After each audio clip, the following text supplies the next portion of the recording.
पुंडलीकवरदा हरिविठ्ठल श्री ज्ञानदेव तुकाराम। योगी पावन मनाचा साहे अपराध जनाचा, विश्व रागे झाले वन्हे संती सुखे व्हावे पाणी। शब्द शस्त्रे झाले क्लेश संती मानावा उपदेश। विश्वपट ब्रह्मदोरा ताटी उघडा ज्ञानेश्वरा।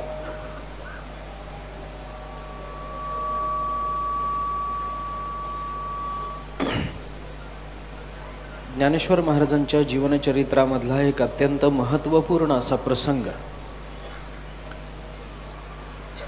आणि त्या प्रसंगामधून जगत कल्याणार्थ प्रकट झालेलं मुक्ताबाईंचा आणि ज्ञानेश्वर महाराजांचा संवाद एका अंगानं, आणि त्या विचारातून साधकांना, जगत कल्याणाची इच्छा असणाऱ्यांना आपल्या कार्याची दिशा ठरवण्याकरता झालेला उपदेश,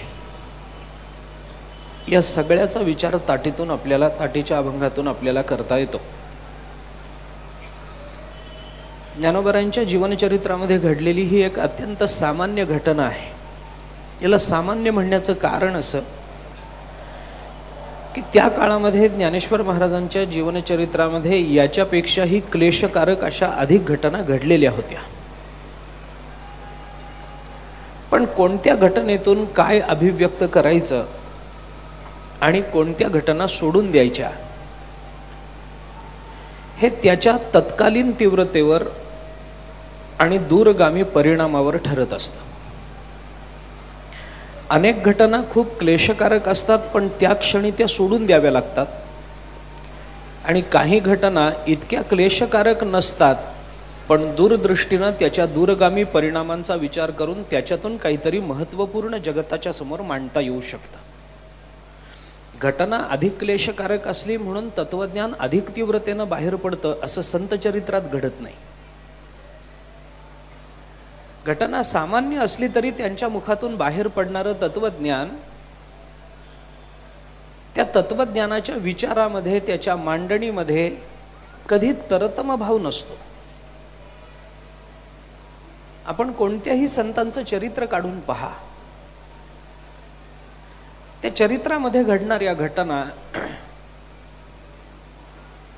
त्या लीला असोत अथवा अनुभवात्मक असोत, पण त्या घटनेमधून बाहेर पडणारं जे तत्वज्ञान आहे त्या तत्वज्ञानामध्ये तरतम भाव नाही। म्हणजे अमुक एका घटनेतून प्रकट झालेलं तत्वज्ञान हे कमी प्रतीचं आहे आणि अमुक एका घटनेतून प्रकट झालेलं तत्वज्ञान हे उच्च प्रतीचं आहे असं संतांच्या बाबतीत म्हणता येत नाही, कारण त्यांच्या मुखातून निघालेला बिसाट शब्द सुद्धा सदेह सच्चिदानंद पदवी प्राप्त करून देऊ शकतो। ज्ञानोबारांनी तसं स्पष्ट म्हटलंय, तयाचे बिसाट शब्द सुखे म्हणो येती वेद, मग सदेह सच्चिदानंद कान व्हावे ते। सदेह सच्चिदानंद होण्याचं सामर्थ्य, करण्याचं सामर्थ्य त्या शब्दामध्ये आहे। त्यामुळे तत्वज्ञानाची तरतम भाव किंवा तरतम भावाचं चिंतन तत्वज्ञानाचं हे आपल्याला करता येत नाही। त्यांच्या मुखातून कोणत्याही घटनेतून प्रकट झालेला कोणताही शब्द हा आपल्याला तीच अनुभूती देतो। म्हणून ही घटना मी सामान्य म्हणतो। घटना तशी फार मोठी नाही आहे, एक खापराचा तुकडा मिळू दिला नाही एवढीच घटना आहे। त्याच्यानं निर्माण झालेली उद्विग्नता, मी झालेली हा शब्द थोडासा कंसातच ठेवतो। अधिक स्पष्ट बोलायचं झालं तर मुक्ताबाईंच्या मुखातून या अभंगांचं प्राकट्य करण्याकरता म्हणून स्वीकारलेली उद्विग्नता असं म्हणू आपण, निर्माण केली गेलेली उद्विग्नता। जसं एकनाथ महाराजांनी शांती असून सुद्धा अशांती दाखवली, तसंही ज्ञानोबारायांनी शांत असून सुद्धा उद्विग्नता दाखवली। ताटीचं दार त्यांनी लावून घेतलं। हे ताटीचं दार लावून घेणं, याला आपण काल दोन दृष्टीनं या संकल्पनेचा विचार केला होता। त्याच्यातली एक संकल्पना आहे ती म्हणजे आत्ममग्न होणं, आणि त्याचा दुसरा विचार जो सामाजिक अंगाने आपण पाहिला होता तो म्हणजे आपल्या आत्ममग्नता ही कदाचित स्वच्या संबंधानं असू शकते, पण सामाजिक दृष्टीने जेव्हा आपण या घटनांचे अन्वयार्थ लावायला जातो त्यावेळेला त्याचा सरळ अर्थ असा होतो की जगत कल्याणार्थ म्हणून त्यांनी स्वीकारलेली जी साधना असते ती साधना कालमानानं बदलावी लागत असते. साधना बदलावी लागते याचा अर्थ पुन्हा लक्षात घ्या. निवृत्तीनाथ महाराजांपासून ते निळोबारायांपर्यंतची परंपरा आपण वारकरी सांप्रदायिक मंडळी मानतो. त्याच्यामध्ये निवृत्तीनाथ महाराजांनी केलेलं कार्य आणि निळोबारायांनी केलेलं कार्य या कार्याच्या हेतूमध्ये कुठेही बदल नाही आहे. त्यांच्या वाङ्मयाबद्दलच्या पूज्य भावनेमध्ये कुठेही बदल असू नये. त्यांच्या शब्दाच्या व्यापकत्वात कुठेही भेद नाही आहे. परंतु तरीही निवृत्तीनाथ महाराजांची बोलण्याची भाषा आणि निळोबारायांची बोलण्याची भाषा याच्यामध्ये फरक पडतो, तो पडतोच. हा फरक कालमानानंच पडतो आणि कालमानानं तो स्वीकारलाही पाहिजे. ज्ञानोबारायांची भाषा ही किती जरी म्हणलं तरी थोडी संस्कृतकडे वळणारी, अधिक जास्त प्रगल्भ, सामान्य माणसाला जोपर्यंत त्या शब्दावर आपलं लक्ष केंद्रित केलं जात नाही तोपर्यंत न समजणारी अशीच आहे. तुकाराम महाराजांची भाषा तशी नाही. जाता जाता एखादं चरण वाचलं तरी एकदम खाडकन जागं व्हायला होतं अशी तुकाराम महाराजांची भाषा आहे. सहज बोलणे. ज्ञानोबारायांचंही बोलणं सहजच आहे, त्याच्यातही हितउपदेशच आहे, त्याच्यातही करोनी सायास शिकविती हा विचार आहेच आहे.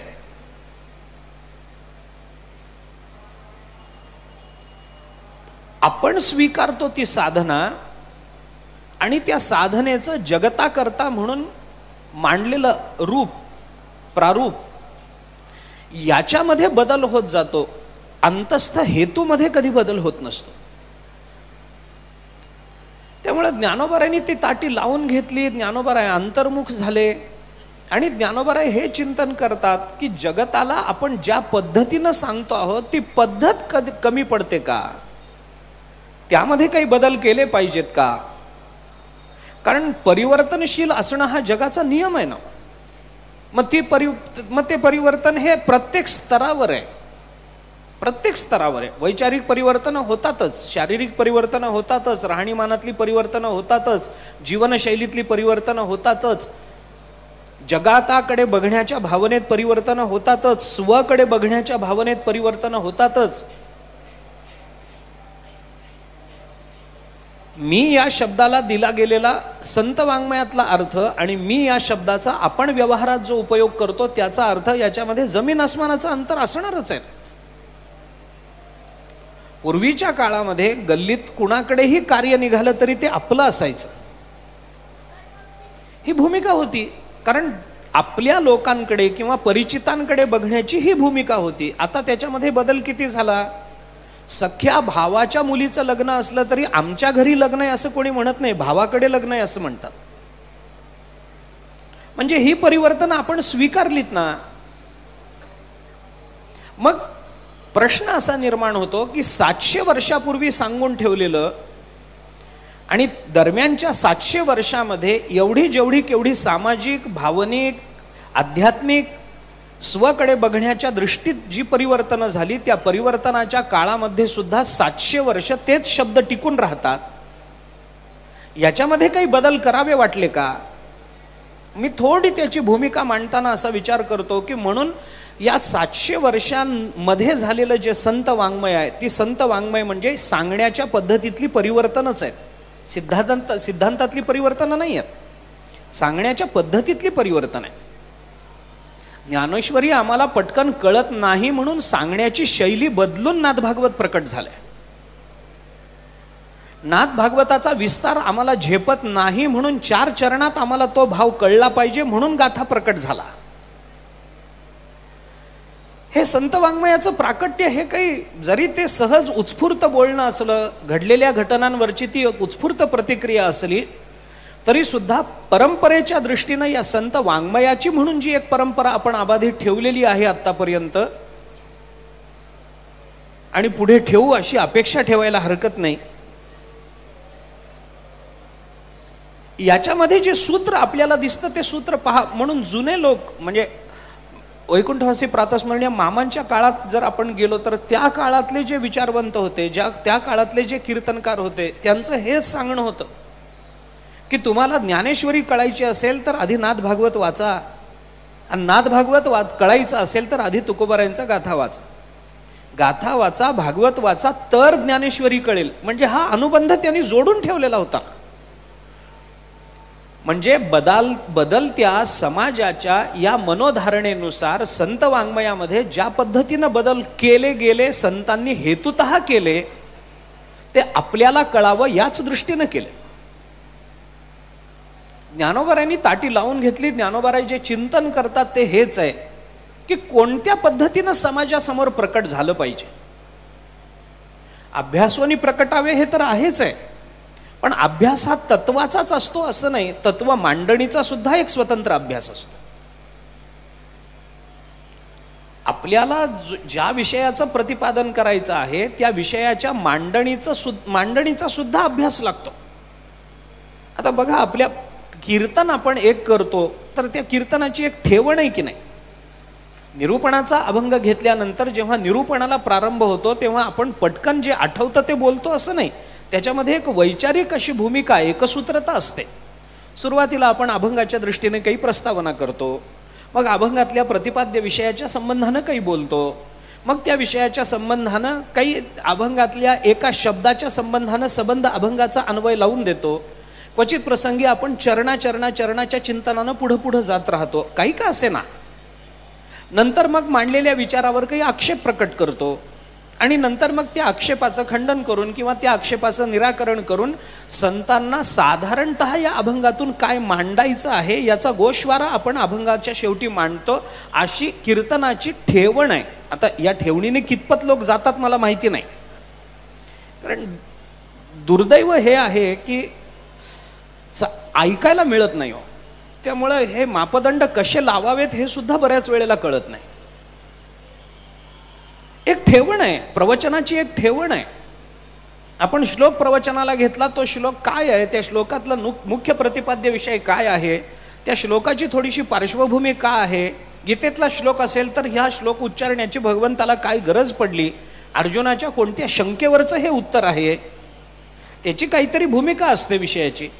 ती भूमिका आपण मांडतो, मग श्लोकातल्या त्या प्रत्येक पदाचा विचार करतो, कदाचित पहिल्यांदा अन्वय लावून देतो, त्याच्यावर ज्ञानोबारायांचं भाष्य काय आहे हे सांगतो, इतर विद्वानांची भाष्य काय काय सांगतात या श्लोकाच्या संबंधानं, आचार्यांचं मत काय, शंकरानंदी काय सांगते, नीलकंठी काय सांगते, मधुसूदनी काय सांगते. साधारण या गोष्टीचा आढावा घेत आपण विषयाची मांडणी करतो, आणि अंततोगत्वा आपल्या वारकरी संप्रदायाच्या नियमाप्रमाणे हे सगळं नामस्मरणापर्यंत आणून थांबवतो. एक साधारण पद्धत अशीच असते कीर्तनाची, प्रवचनाची. म्हणजे मांडणीचा सुद्धा एक स्वतंत्र अभ्यास असतो. ज्ञानेश्वर महाराजांच्या ताटी लावून घेऊन आत्ममग्न होण्याच्या मागे हे प्रमुख कारण मानलं गेलं की समाजापर्यंत आपण ज्या विचारधारा घेऊन चाललेलो आहोत त्या विचारधारा समाजापर्यंत पोचूनही समाजाची तहान भागत नसेल तर बऱ्याच वेळेला प्रपातामुळं हातात थेंबही राहत नाही अशी अवस्था होतेच. नळाचं करंगळी एवढी धार असणारं पाणी जर नळातून पडत असेल तर खाली ओंजळ धरून पिता येतं, शक्य आहे. पण धबधब्याखाली आपण हात धरू आणि ओंजळीत पाणी धरण्याचा प्रयत्न करू तर ते होणार नाही. बऱ्याच वेळेला संत वाङ्मय हा धबधब्यासारखं आपल्या अंगावर येतं आणि आत काय जातं याचा कळत नाही. म्हणून मग त्याचा थोडा आवेग कमी करावा काय, या बुद्धीला जर हे झेपत नसेल तर त्याच्या मांडणीमध्ये परिवर्तन करावं काय,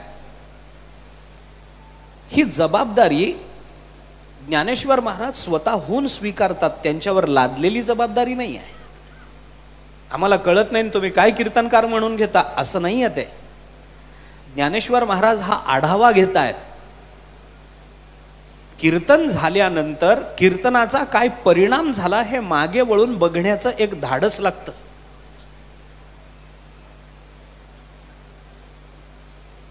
मी जरा क्षमा मागूनच बोलतो. आपल्या कीर्तनाच्या प्रतिक्रिया विचारण्याचा आपण प्रयत्न करतो, पण कीर्तनाच्या परिणामाच्या प्रतिक्रिया आपण कधी विचारत नाही मागे फोन करून.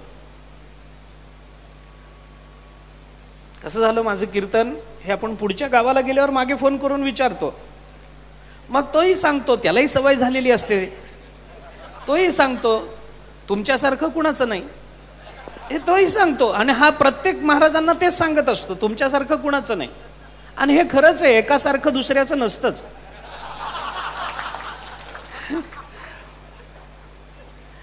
पण आपण ज्या काही प्रबोधनाकडे प्रवृत्त झालेलो आहोत, ज्या तळमळीनं कीर्तनाला किंवा प्रबोधनाला प्रारंभ करतो आहोत, त्याचा समाजावर होणारा परिणाम काय? अगदी ढोबळ परिणाम असू देत, पण त्या ज्याला इंग्रजीमध्ये फीडबॅक म्हणतात, त्याची काहीतरी प्रतिक्रिया, त्याचा काहीतरी प्रतिसाद हा आपल्यापर्यंत आला पाहिजे. जर येत नसेल तर त्या दृष्टीनं आपल्या कार्यामध्ये आवश्यक ते बदल कालानुसार करण्याकरता तो विचार आपण स्वतः केला पाहिजे. हे ज्ञानोबराय ताटी लावून आपल्याला सांगतात. विचार तरी केला पाहिजे की आम्ही अभंग बोलून आलो, आता कोठे धावे मन तुझे चरण देखील, या अभंग आपण बोलून आलो, पण खरंच लोकांपैकी हजारो लोक जमले होते, त्याच्यातल्या 2 लोकांनी तरी ठरवलंय का की आता मनाचा निरोध करायचा आहे बाबा आपल्याला, आता हे मन देवाच्या चरणी समर्पित करायचंय? हे ऐकणाऱ्यांपैकी 2 लोकांनी तरी ठरवलंय का? आमचा संबंध सांगणं इतक्या पुरताच असतो, नंतर असतो थोडासा पुढं, पण सांगून झालं की तेवढा संबंध आमचा संपला. आता समाजाशी आम्हाला काही देणं घेणं नसतं, आम्ही आमचं कर्तव्य केलंय. आता समाजाने त्यांचं कर्तव्य करावं नाही तर न करावं, आम्हाला काय घेणं देणं. अशी वृत्ती प्रबोधनकारांना जोपासता येणार नाही, हे ज्ञानोबाराय ताटी लावून घेऊन सांगतात. म्हणून काल आपण बोललो होतो की ही ताटी ज्ञानोबारायांनी लावून घेतली, तशी आपणही वर्षातून 2-4 वेळेला लावून घेतली पाहिजे. ही अंतर्मुखता जीवनामध्ये निर्माण झाली पाहिजे. त्याची उत्तरं काय सापडतील आणि त्याच्यातून आपल्याला काय बोध होईल, आपल्याला काय कळेल. पण जगामध्ये कधीही कोणत्याही कामाच्या बाबतीत ज्या काही प्रक्रिया सांगितल्या जातात त्याच्यामध्ये ही प्रक्रिया असतेच की आपण जे काम करतो त्या कामाकडे मधून मधून डोळे उघडून बघितलं पाहिजे, नाहीतर फक्त तांत्रिक रीतीनं ते काम पुढे जायला लागतं, परिणामतः शून्य पदरात पडतं. याच्याकरता म्हणून ज्ञानोबाराय ताटी लावून घेतात. समाजाची त्यांच्या कार्याप्रती उमटलेली प्रतिक्रिया किंवा त्यांनी समाजामधून प्रतिक्रियेचा घेतलेला शोध, या दोन्ही दृष्टीनं ज्ञानोबारायांना ताटी लावून घेणं त्यावेळेला भाग पडलं. मी पुन्हा सांगतो आपल्याला, त्यांच्या कार्याप्रती समाजाने दिलेली प्रतिक्रिया हे एक कारण आहे, आणि ज्ञानोबारायांनी समाजातून स्वीकारलेली किंवा शोधलेली प्रतिक्रिया हे दुसरं कारण आहे. कारण समाज प्रतिक्रिया देतो, ही समाजाची बुद्धी प्रत्येक वेळेला इतकी शुद्ध असतेच असं नाही, पण संत जेव्हा प्रतिक्रियेचा शोध घेतात तेव्हा त्याच्यामधून निश्चित काहीतरी निष्पन्न होत असतं. एखादी घटना घडल्यानंतर समाज त्याची जी प्रतिक्रिया देतो ती प्रत्येक वेळेला विशुद्ध असतेच असं नाही. कारण बऱ्याच वेळेला समाजाच्या भावना समाजाला आवरता येत नाहीत, उद्रेक होतो. पण शहाणा मनुष्य जेव्हा प्रतिक्रियांचा शोध घेतो त्यावेळेला त्या प्रतिक्रिया तो सांभाळून चोखाळून अगदी विशुद्ध अंतःकरणानं त्याचा शोध घेत असतो, आणि म्हणून त्याच्यातून बाहेर पडलेला निष्कर्ष हा पुढच्या कामाला दिशा देणारा ठरत असतो. या दोन्ही अंगानं ज्ञानेश्वर महाराजांनी ताटी लावून घेतली. ज्ञानेश्वर महाराज आत बसले, काय जे चिंतन ज्ञानोबारायांचं करायचं होतं ते सुरू झालं, आणि मुक्ताबाईंच्या लक्षात आलं की ज्ञानेश्वर महाराज आत बसलेले आहेत, काहीतरी वेगळं आहे. कारण ज्ञानेश्वर महाराजांसारखा महात्मा स्वतः करता म्हणून काही करेल आणि व्यक्तिगत जीवनामध्ये प्राप्त झालेल्या साध्यालाच आपल्या जीवनाचं साध्य मानून आतमध्ये शांत बसेल, या वृत्तीचा हा माझा भाऊ नाही, या वृत्तीचा हा महात्मा नाही.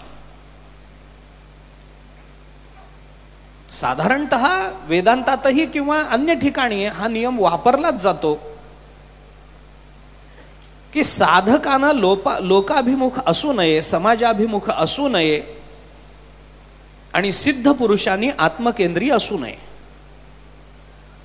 सिद्धांनी कधीही आत्मकेंद्री राहायचं नाही आणि साधकांनी कधीही समाजाभिमुख व्हायचं नाही. वेगळ्या परिभाषेमध्ये साधकांनी लोकांतामध्ये जायचं नाही आणि सिद्धानं एकांतात राहायचं नाही. सिद्ध एकांतात राहील तर ज्ञानाचं केंद्रीकरण होईल, ज्ञान एकाच ठिकाणी साठून राहील. आणि साधक जर लोकांतामध्ये जाईल तर ज्ञान ग्रहणाची आपली पात्रता तो हरवून बसेल.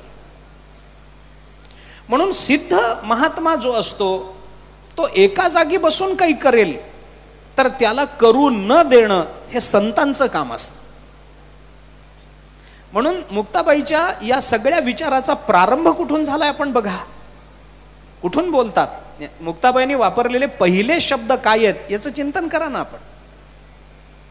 मुक्ताबाईंच्या लक्षात आलं की सगळ्या जगाला ज्याची गरज आहे, सगळं जग ज्याच्या करता असुसलेलं आहे, ते हिंदीमध्ये म्हणतात ना, घुमता साधू बहता पानी, साधू घुमता भला पानी बहता भला. वाहणारं पाणी चांगलं असतं, फिरणारा साधू चांगला असतो. हे दोघे जर एकाच जागी थांबले तर दोघांनाही वास येतो. पाणी जर वाहायचं थांबलं, एका जागी साचून राहिलं तर त्याला वासच येतो. आणि साधूनी जर वास केला तर त्याला वास येतो. साधूनी एका जागी बसायचंच नाही, साधूनी फिरतच राहायचं. ज्ञानोबारायांची अपेक्षा कशा आहेत बघा ना. सामाजिक कल्याणाकरता म्हणून ज्ञानोबारायांनी समाज घटकांवर जे उत्तरदायित्व दिलेलं आहे, समाज घटकांना ज्या जबाबदाऱ्या ज्ञानोबारायांनी टाकलेल्या आहेत, त्याच्यात समाजामध्ये राहणाऱ्या या साधू वृत्तीच्या महात्म्यांवर जबाबदारी टाकताना ज्ञानोबारायांचे शब्द काय आहेत पहा. वर्षत सकळ मंगळी, सगळ्यांना पाठ आहे. ईश्वर निष्ठांची मांदियाळी, त्यांनी काय करावं.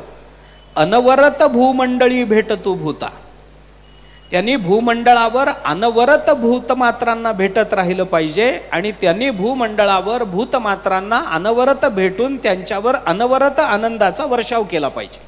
हे अनवरत देहली दीपन न्यायानं लावावं लागतं दोन्ही क्रियापदांकडे, मग संतांचं कार्य कळतं. कारण ओवीमध्ये वर्षत हे एक क्रियापद आलंय आणि भेटतू हे दुसरं क्रियापद आलंय. वर्षत सकळ मंगळी, त्यांनी वर्षाव करावा, हे एक क्रियापद आहे.